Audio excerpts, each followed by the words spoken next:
Marcus Chen had built his empire on numbers, not feelings. As CEO of Chen Industries, he ruled from the 42nd floor with an iron fist trapped in a silk glove, making decisions that affected thousands of lives with the cold precision of a surgeon's scalpel. But on that Tuesday morning in November, everything changed because of 7 words whispered by a child who shouldn't have been there at all. The little boy couldn't have been more than 8 years old, with dirt-streaked cheeks and shoes held together with duct tape. He appeared in Marcus's pristine corner office like a ghost, clutching a janitor's master key in his tiny fist. Security cameras, motion sensors, 3 layers of access control. Somehow, this child had bypassed them all. "There's a camera in your office," he whispered, his voice trembling like autumn leaves. Marcus looked up from his morning reports, irritation flashing across his face. "Son, you can't be in here." "How did you even?" "Please, mister," the boy interrupted, tears pooling in his dark eyes. "They're watching you. They're gonna hurt people because of what you're gonna decide today." The words hit Marcus like ice water. Today was the day he'd planned to announce the closure of 3 manufacturing plants, a decision that would eliminate 2,400 jobs but increase quarterly profits by 18%. Only his inner circle knew about the announcement. Scheduled for 2 p.m. The board meeting documents sat locked in his safe, the press release ready to send. "What's your name?" Marcus asked, his voice gentler now. "Tommy," the boy whispered. "Tommy Rodriguez. My mum cleans offices here at night. She doesn't know I come sometimes." Marcus studied the child's face, seeing something there that made his chest tighten, a maturity that didn't belong in those young eyes, a weight that 8-year-olds shouldn't carry. "Tommy, what camera are you talking about?" The boy pointed toward the corner where Marcus's antique globe sat.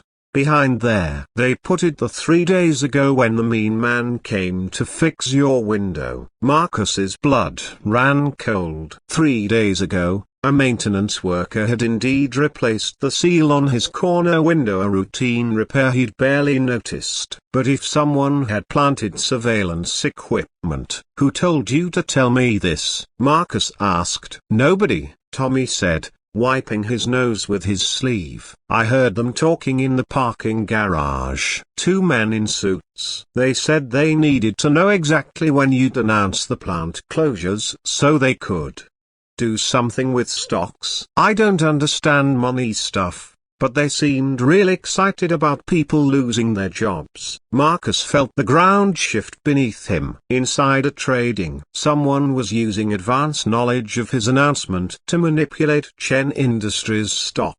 But who? And how did this child know about the plant closures? "Tommy, I never announced any plant closures." "How do you know about that?" The boy's face crumpled. "Because my mum's friend Maria works at the plant in Riverside. She's been crying every night because her boss told the workers they might all lose their jobs soon. My mum says grown-ups cry different than kids, quieter, but it hurts more." Marcus walked to his globe, his hands shaking slightly as he examined the base. There are tiny lens, barely visible, connected to a transmission device no bigger than a coin.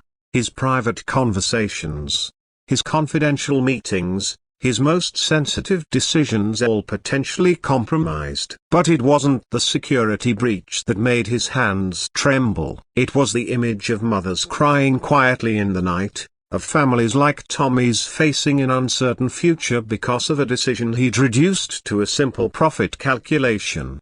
"Tommy, why are you helping me? You don't even know me." The boy looked at him with those ancient eyes. "My mum says when you see someone about to walk into traffic, you yell a warning. Even if you don't know them, even if they're wearing fancy clothes and you're just us." Marcus knelt down to Tommy's eye level, seeing his own reflection in the child's gaze. When had he last looked at himself through the eyes of someone like Tommy? When had he last considered that his decisions created ripples that reached far beyond boardrooms and balance sheets? Tommy, I need you to listen carefully. Can you remember the faces of those men you heard talking? The boy nodded solemnly. Would you recognize their voices? Another nod. Marcus made a decision that surprised even him. I'm going to call my head of security. I want you to help us identify these men. But first, I need to ask you something important. What would you do if you were me? About the plants, I mean. Tommy's brow furrowed in concentration. Well,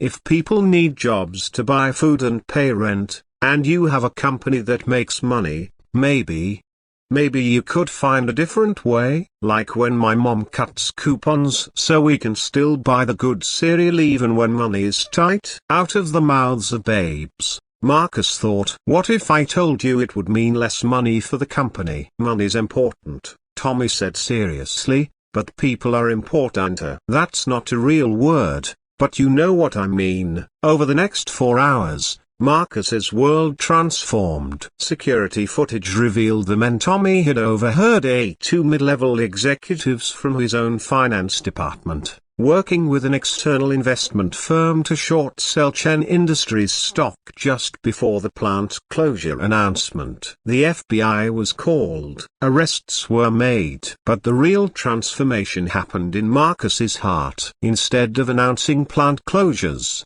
Marcus called an emergency all-hands meeting. He appeared via video link to all 3 facilities, with Tommy A now cleaned up and wearing a borrowed suit jacket standing beside him.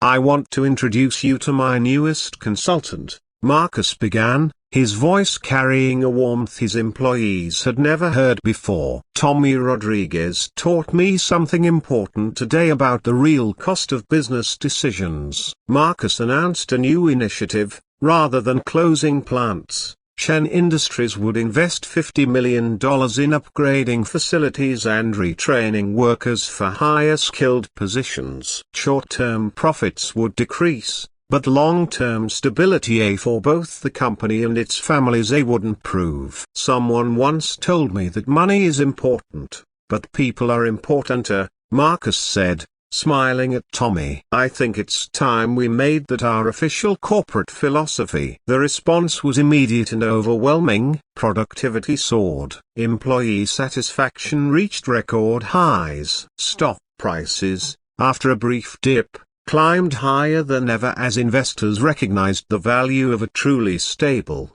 people-first company. 6 months later, Marcus stood in the same corner office, now equipped with properly installed security cameras that everyone knew about. On his desk sat a photo from the company picnic. Tommy and his mother, Maria, who had received a promotion to plant supervisor, laughing with Marcus over hot dogs and potato salad.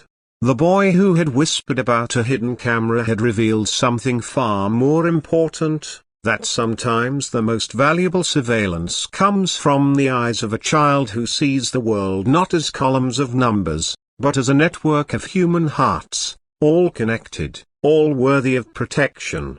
Marcus had built his empire on numbers, but he'd learned to rule it with something infinitely more powerful, the quiet wisdom that sometimes comes in the form of an 8-year-old boy with duct-taped shoes and a heart big enough to save everyone.